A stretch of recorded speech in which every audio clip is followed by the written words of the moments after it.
So, you've read the title, which means I don't need to waste too much time explaining the premise. To make a long story short, I have been working on a digital indie trading card game since around 2021.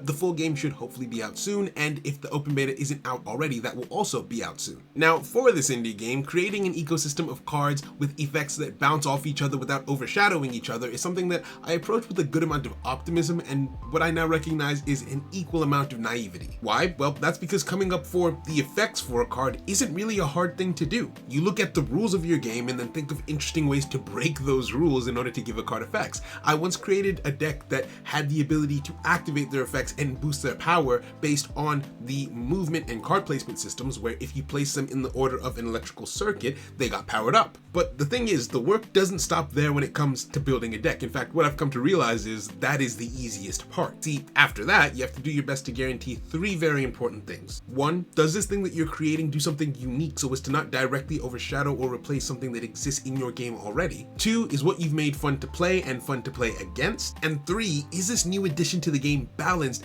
based on the general power level that you're trying to maintain in the game at the time? Point 1 is self-explanatory, whereas point 2 requires you to make sure that the mechanics you're adding in do not bend, twist, or break the rules of the game beyond recognition. Let's say you create a deck that removes your opponent's ability to play the game during most turns. Well, in my opinion, you've gone a step too far because one of the 2 players isn't able to have fun anymore. Your opponent is just sitting there waiting for you to finish. That being said, on the flip side of things, if a card just takes up space, doesn't do anything meaningful, and then dies after eating up some of the player's resources, that is also not fun. Point 3 relates very closely to point 1, because if you create something and it is too strong, when you add it into the game, it will disrupt the ecosystem of the game to a point that the entire game starts to revolve around that one addition, and you will see the variety in the game go down dramatically. But if you make your addition too weak, then it's not going to make an impact on the meta at all, which means that it won't have the desired effect of keeping the game feeling fresh. To me, the core principle that I strive for when trying to balance this game is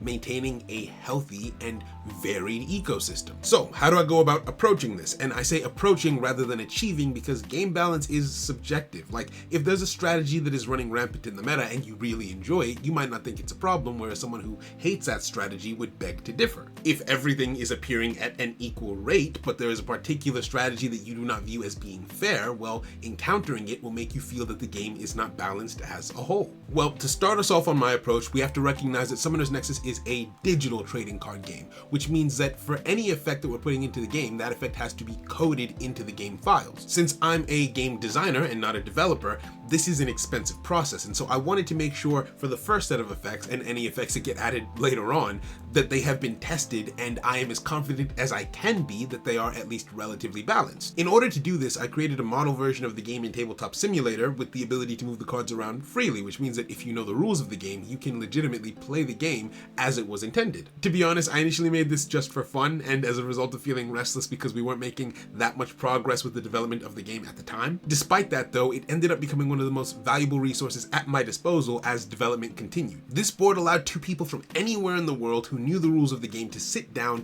play through a match, and test and test and test, and I could make incremental changes based on what I saw in those tests every single day at no additional cost. This step is what really allowed me to find the rhythm and identity of the game in the early stages, and I'm grateful that I even got to do something like this. Tabletop Simulator is an amazing resource. At the time, I streamed all of the game testing that we were doing, which is on a playlist on this channel, if I'm not mistaken, if you look around for it, where you can just see all of the grinding and the grafting. I think there was a time where we did like, was it a 9-hour stream or an 8-hour stream or something like that, just testing and testing and testing. I had friends from Discord join in and give their opinions and feedback and also play the game, and it was really good because when you spend too much time close to something, sometimes you sort of get tunnel vision or you're not able to see the whole picture. So having all of those different voices come in actually allowed me to focus a bit more on exactly how I wanted the game to be, what I needed to consider. Is this too broken? Is this too not broken? So on and so forth. I just had to make sure that their opinions and suggestions didn't cloud my overall vision for what I wanted to do with the game, and from there we were solid. Now that I actually say it out loud, that does sound kind of confusing. I guess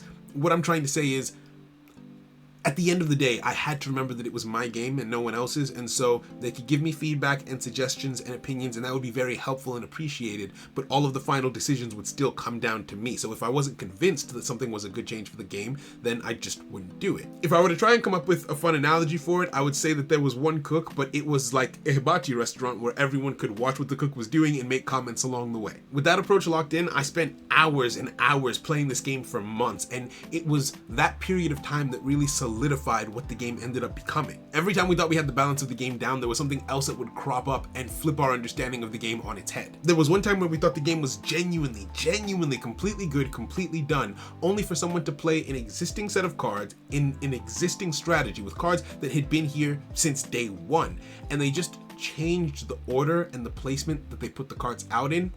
It broke the game. And I mean, it completely broke the game. It was a tier 0 strategy. Nothing else in the game could beat it, and it had been there since day one. That's another reason why it's a good idea to have other eyes on your game, because I never would have found that by myself. It was someone approaching the same set of cards with a unique playstyle that allowed us to realize how broken it was. That's why I'm actually really excited for the game to go into open beta, because it's just that times 1,000. It's 1,000 more eyes on the game, and I cannot wait to have people experience it and play for themselves, and then tell me what's broken about it so I can try my best to fix it. With that being said, thank you so much for watching. If you enjoyed this video, subscribe to the channel to get updates on the game, know about how you can, get yourself into the open beta and play moving forward. Like the video because, it helps us to share it to more people, and the more people that know about the game, the more people will play the game, and the more people you will have to play against. So yeah, have a wonderful day. Thank you and take care.